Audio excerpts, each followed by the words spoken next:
conversar con Luis Felipe López Calva. Él tiene una trayectoria de 30 años de experiencia asesorando a gobiernos de la región en posiciones de liderazgo clave en organizaciones multilaterales como PNUD y Banco Mundial, y también trabajando en la academia. Él es subsecretario general de la ONU y director regional de América Latina y el Caribe de PNUD. Nos va a contar hoy un poco acerca de la innovación como eje transformador de la inversión y el desarrollo. Así que ya está con nosotros. Por favor, quiero invitarlo al escenario a que ustedes lo puedan conocer y puedan escuchar un poco acerca de lo que él tiene para contarnos y toda la experiencia que tiene en el tema de innovación. Por favor, un fuerte aplauso para él. Bienvenido. Gracias. Muchas gracias. Bueno, muchísimas gracias. Muy buenas tardes. Es una gran oportunidad para mí, ciertamente en lo personal, pero también institucionalmente, para el Programa de Naciones Unidas para el Desarrollo, como la Agencia de Desarrollo del Sistema de Naciones Unidas, poder tener un espacio en este entorno que no le es tan común para una institución como las Naciones Unidas. Y por eso es una oportunidad especialmente importante, que espero aprovechar comentándoles un poco, primero una visión del desarrollo desde la perspectiva del multilateralismo y de las agencias de desarrollo, en este caso de Naciones Unidas, y de ahí vincularlo al tipo de actividad, de trabajo que ustedes hacen, y sugerir al final que tenemos algunos puntos de encuentro que son potencialmente muy importantes. Ustedes saben que, y si no, les recuerdo que en el 2015 se firmó en Nueva York un documento políticamente muy importante que estableció 17 objetivos llamados los Objetivos de Desarrollo Sostenible, que básicamente lo que proponen es un conjunto de objetivos que definen lo que es el desarrollo a nivel de las naciones, y que todos los países, 193 países, firmaron y se comprometen a tener estos como sus objetivos de desarrollo, con una ambición global, que como lo hemos dicho desde el PNUD, pasando, así le llamamos, de un equilibrio basado en ideologías a un equilibrio basado en ideales. Y este es un poco el ideal colectivo global de a dónde se quiere llegar en el entorno global. Obviamente esto, del 2015 para hoy, han pasado muchísimas cosas, pero bueno, este es el modelo compartido que se propone por 193 naciones desde Naciones Unidas. Si venimos a nuestra región, Latinoamérica y Caribe, el último reporte de avance de los indicadores muestra que 32% van en la dirección correcta, 46% de estos indicadores de hecho necesitarían acelerarse de manera muy importante para poder lograrse, y 22% básicamente no se lograrían, ¿no? Y decir que este reporte es anterior al efecto de la contracción de la crisis del COVID, ¿ok? Pero realmente estamos realmente con una dificultad muy grande. Quiero decir también que tenemos que tener claro el contexto del mundo en el que vivimos. Me parece particularmente importante contextualizarlo. Vivimos en un mundo en el que 4 economías representan el 50% del Producto Interno Bruto global. Mantengamos esto con mucha claridad, porque solamente el 5.4% del Producto Interno Bruto global lo representan las economías de América Latina y el Caribe. Esa es nuestra región en el contexto mundial. Una conclusión de esto, puede haber otras, pero una conclusión de esto es que el crecimiento económico no puede dejar de ser una prioridad. Estamos todavía en un espacio en donde tenemos un número de pobres muy, muy grande en la región, y con una gran desigualdad, y de vulnerables. Hemos dicho hoy a mediodía en una reunión con el sector privado, donde yo les decía, y academia, donde decía que nosotros partimos de la visión en nuestra región de que somos una región de países de renta media que no ha logrado consolidar sociedades de clase media. Lo que tenemos son enormes márgenes de vulnerabilidad. Entonces, el crecimiento económico es muy importante como una precondición, pero de ninguna manera como el objetivo central, sino por su valor instrumental para conseguir los objetivos de desarrollo que acabo de plantear hace un momento. Bueno, pero es muy importante tener en cuenta esto. A nivel global, por cierto, 47% de la población global está por debajo de la línea de pobreza de países de renta media, que es de $6.85 al día por persona. Eso nos indica que es casi la mitad de la población global. ¿Qué quiere decir esto? Insisto que el crecimiento económico es muy importante. ¿Y qué requiere el crecimiento económico? Inversión. Pero no cualquier tipo de inversión. Y aquí viene nuestra famosa, entre nosotros en el PNUD Latinoamérica y Caribe, carretera de 3 carriles. Como se dan cuenta, no encontramos una carretera de 3 carriles, entonces se tuvo que dibujar virtualmente los 3 carriles en el slide. Pero el punto es, nosotros planteamos desde el PNUD que el camino hacia el logro de los ODS es una carretera de 3 carriles que son productividad, inclusión y resiliencia, que son el opuesto de lo que hemos visto en las últimas décadas en nuestra región, que es mediocre crecimiento económico, alta desigualdad y alta vulnerabilidad. Lo contrario es productividad, inclusión, resiliencia, pero que esta carretera de 3 carriles solo puede construirse, pavimentarse, con gobernanza efectiva. Si no hay la institucionalidad que requerimos para construir esta autopista de 3 carriles, no vamos a poder conseguirlo. Y esos son los ámbitos en los que intentamos enmarcar nuestro trabajo. Partimos de esta premisa también de que el Estado crea las condiciones con un Estado, una institucionalidad fuerte.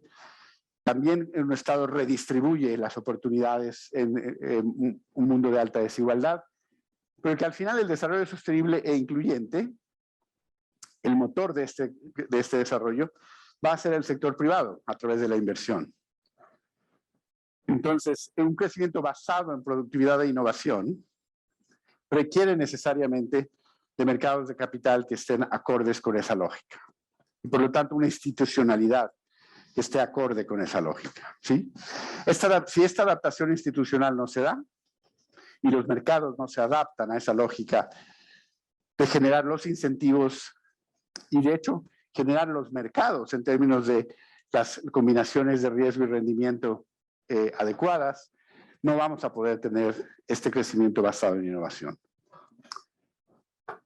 Brevemente, porque yo no quiero entrar a esto, ustedes son los expertos en esto, pero sí hay que decir que recientemente Latinoamérica venía cumpliendo un papel muy importante en el financiamiento en términos de venture capital, pero que se contrajo de manera muy importante, fundamentalmente por la crisis de COVID. Fue la región donde más se contrajo venture capital. Y lo vimos sobre todo en lo que son venture capital como tales, ¿no? Lo que más se desarrolló, bueno, estas angel, como ustedes saben, son las que son autofinanciadas, ¿no? Entonces, realmente son individuos tomando riesgos. El venture capital es alrededor del 30%, los otros son corporaciones y demás. Pero realmente, por categoría de inversiones, Latinoamérica tiene un espacio, una oportunidad de crecimiento muy, muy grande. Eso que nosotros vemos. Ha estado creciendo y lo más importante es que se recuperó de manera muy importante después del COVID. Ustedes lo conocen bien, pero sí queríamos decir que estamos muy claros de que ahí hay una oportunidad muy, muy, muy clara para generar lo que, de alguna manera, lo que hemos insistido, que la creatividad, la innovación y la empresarialidad encuentren el financiamiento que requieren. Y eso solamente va a ocurrir a través de estos mercados. En segundo trimestre de 2022, América Latina contaba con 33 unicornios. Como se pueden dar cuenta, y por eso nos referimos a la oportunidad, hay un espacio enorme de crecimiento. Y bueno, aquí lo tenemos, ¿no? Todas las oportunidades de crecimiento que existen. Nosotros tenemos la claridad de que es uno de los instrumentos fundamentales para avanzar en la construcción de esa carretera de productividad, de inclusión y de resiliencia. En esta gráfica mostrábamos la inversión en unicornios que, insisto, despegó después del COVID, y nosotros creemos que va a seguir creciendo de manera muy importante, pero sigue muy concentrada en términos regionales. La mayoría de los unicornios en este momento importantes en la región están en Brasil y México, y siguen siendo básicamente 5 o 6 países en donde está más concentrado. Creemos que también hay una oportunidad de crecer más, y como región, insisto, todavía tenemos mucho para hacer para poder alcanzar los niveles, por ejemplo, de Estados Unidos. Bueno, entonces el enfoque central entonces, o el mensaje central de esta parte es: no podemos concebir la llegada a los objetivos de desarrollo sostenible sin un sector privado innovador, que tome riesgos, pero tiene que encontrar los mercados en donde esos riesgos se canalicen con los rendimientos adecuados. Hay un crecimiento muy grande de las empresas con propósito en la región. Ahí es donde queremos traer de una organización que es de Naciones Unidas. Entonces ya les dije hace un momento, tenemos que crecer hacia una región más productiva, más incluyente y más resiliente. Pero nosotros desde Naciones Unidas proponemos un modelo de crecimiento que además tenga estos ODS, los Objetivos de Desarrollo Sostenible, como objetivos que se incorporen en la planeación, que es muy distinto a la tradición. No estoy diciendo que sea negativa la otra, pero muy distinto a la tradición que teníamos por décadas anteriores sobre la responsabilidad social empresarial. La responsabilidad social empresarial, de alguna manera, o en un sentido muy simplificado, era el compromiso de las empresas con objetivos sociales definidos por las empresas mismas. En este caso, lo que pretendemos son empresas que tomen los objetivos de desarrollo sostenible que fueron definidos externamente a las empresas y que traten de encaminar sus objetivos de impacto social, ambiental y económico en esa dirección. ¿Okay? Entonces es una agenda determinada por un proceso político y por un proceso político global, y que de alguna manera las empresas abracen esos objetivos como parte de su planeación de compromiso. Para esto, como decía, necesitamos los mercados. Bueno, nos da gusto ver que hay un enorme crecimiento de las empresas que buscan precisamente estos objetivos sociales y ambientales.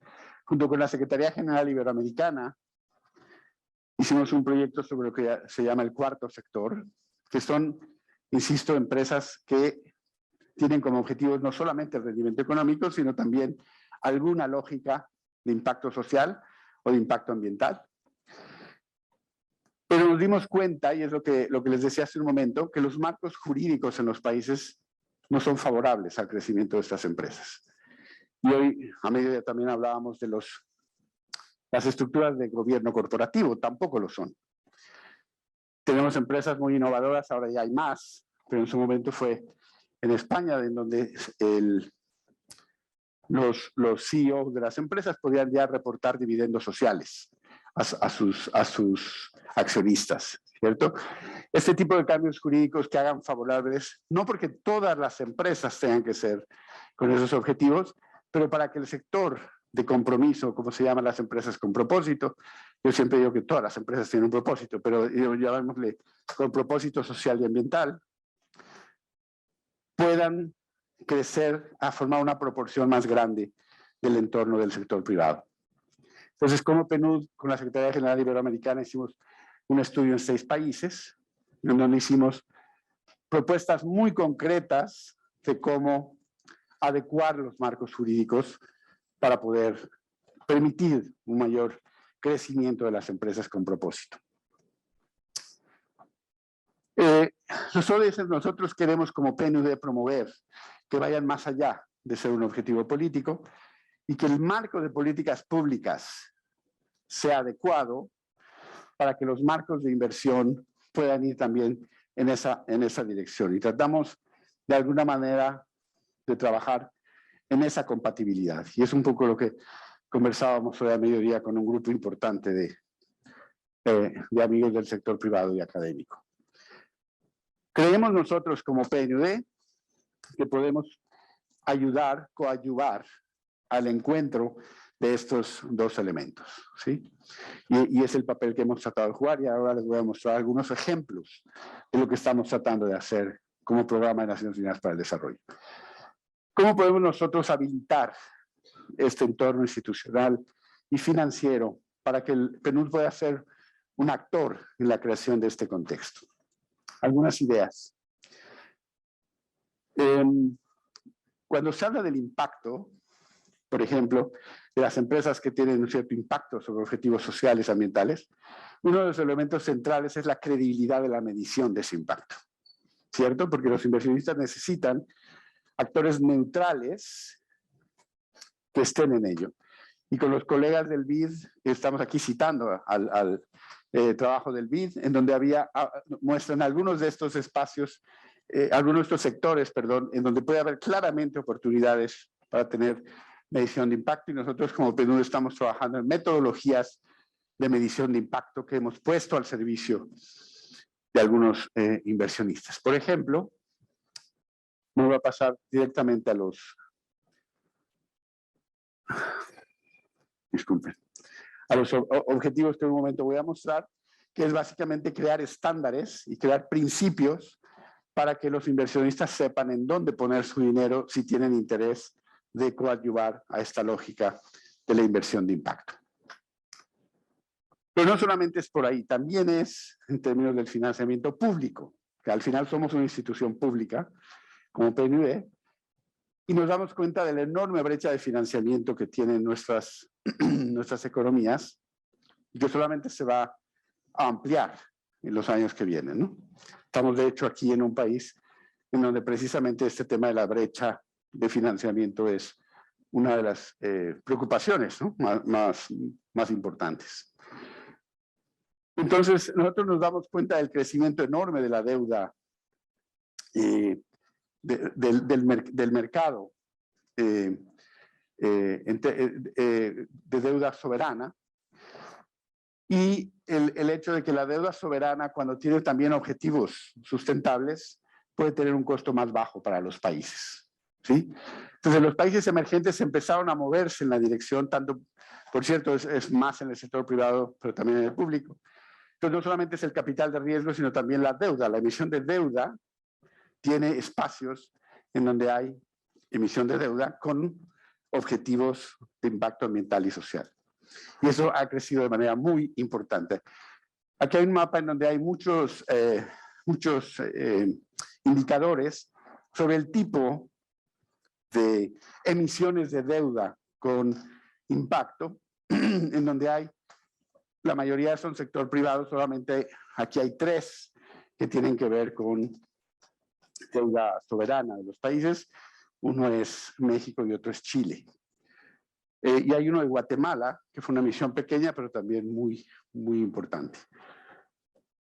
Entonces, como PNUD creemos que podemos ser un socio estratégico muy importante en la generación de esos espacios institucionales y de mercados, y por eso lanzamos nuestro SDG Impact, que son estándares de impacto de los ODS para bonos, y es un poco para guiar a fondos de inversión que quieran poner dinero en espacios donde hay inversiones de impacto, y nosotros proponemos una ruta para que las empresas puedan saber, para que los fondos de inversión puedan saber en dónde poner esos fondos, de manera que se defina correctamente la estrategia, el enfoque de gestión, la transparencia y la gobernanza de aquellas inversiones donde están poniendo los fondos, estos fondos de inversión, y creemos que han tenido una acogida muy importante en los mercados. Entonces, es una primera contribución que creemos haber hecho como PNUD.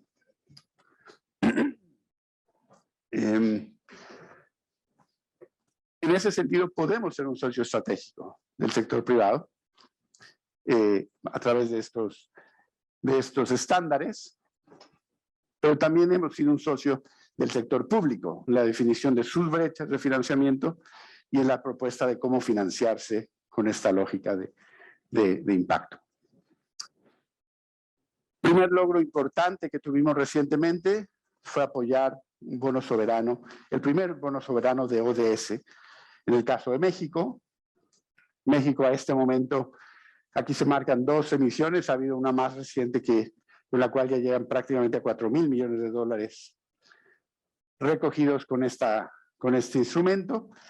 Y lo que hacemos, además de acompañar la generación del marco del bono, también acompañamos el impacto, el reporte de impacto.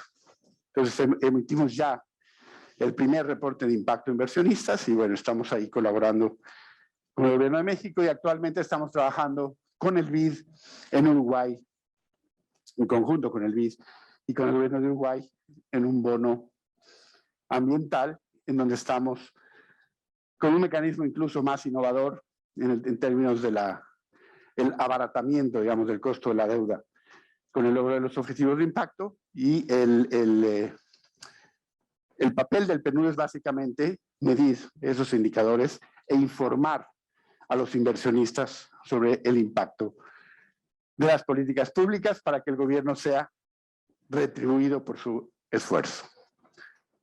Tenemos lecciones aprendidas de que todos los inversores privados tienen apetito por este tipo de instrumentos. Muchos países de la región están interesados en expandir sus espacios de finanzas sostenibles y que como PNUD podemos agregar valor en esos procesos, en esos mercados. Ese es el mensaje que quería darles muy general como entrada, pero estamos abriendo un diálogo para darles quizás algunos más detalles sobre nuestra actividad.